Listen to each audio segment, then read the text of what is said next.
So ayan mga kadrama-rama, alam ko pong inaabangan nyo po no, yung next na mangyayari po dito sa Abot Kamay na Pangarap, dahil alam naman po talaga natin na sobrang nakakatens na nga po no, yung nangyayari ngayon dito sa Abot Kamay na Pangarap, dahil alam naman po talaga natin kung paano talaga gusto talaga tulungan talaga ni Miss Chantal itong si Zoe na hindi talaga pumunta doon daw kay Dax, dahil wala nga po talaga itong future, dahil nga po sa hinahanap ito ng otoridad.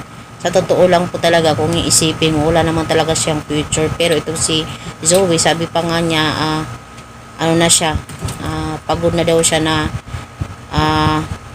i-please daw niya yung mga tao na nakapaligid sa kanya. So, lalong-lalo na itong si Zoe, narinig niya talaga kay Doc Sefra na wala daw pakialam yung itong si Doc Sefra sa anak niya. Kaya doon talaga siya nakapagtanto talaga na pumunta na lang talaga at makipagtana na lang talaga dito kay Dax at makipagkita doon sa bus terminal, dahil ayaw naman niya talaga na lumaki yung bata na walang ama. Syempre ikaw pa naman ba yung nagbubuntis na wala kang tatay, diba? Napakahirap po talaga yung ganyang sitwasyon. Kaya ito talaga si Miss Chantal, sinabi niya dito kay Zoe na total ayaw mo ng tulong sa akin, Zoe, humanda ka at sasabihin ko na hindi ka naman isang tanyag. At isang si Zoe naman, dahil sa kanyang galit sa kanyang lola, sige sabihin mo ang totoo na hindi ako tanyag para matapos na ang lahat ng ito. Diba yung mga ganun ba? Talagang si Zoe hindi na lang yan talaga iniisip yung kanyang pagiging doktor. Diba iniisip na lang niya ngayon talaga yung kanyang anak at saka itong si Dax, yung kanilang pagmamahalan.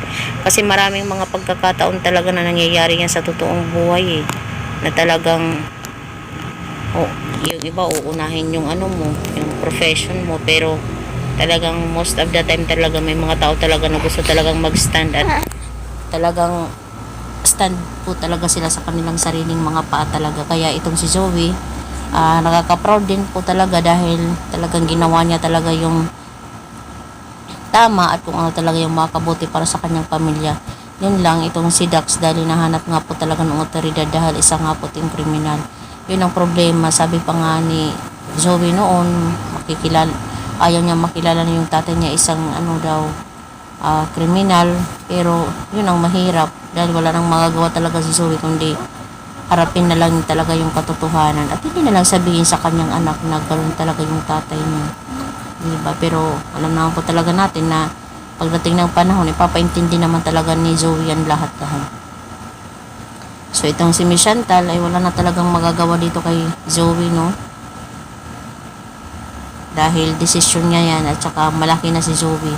Alam na niya yung kanyang ginagawa, diba? May sarili na siyang desisyon. Sarili na siyang mga plano. Saka ginawa niya yan, kailangan niyang harapin yan talaga. Sila ni Dax dahil sila naman yung totoong nagmamahalan. At alam naman po talaga ni Zoe na napakabuti naman talaga ni Dax sa kanya dahil sobrang mahal na mahal talaga siya. So talagang sobrang saya talaga ni Dax, no, nang marinig niya dito kay Zoe na pupunta daw siya na doon sa bus terminal. Sana nga po walang mangyari kay Zoe papunta doon. So yun lang po mga kadrama. Maraming salamat agad sa panonood. Don't forget to please like, share, subscribe my channel. Bye! Abangan!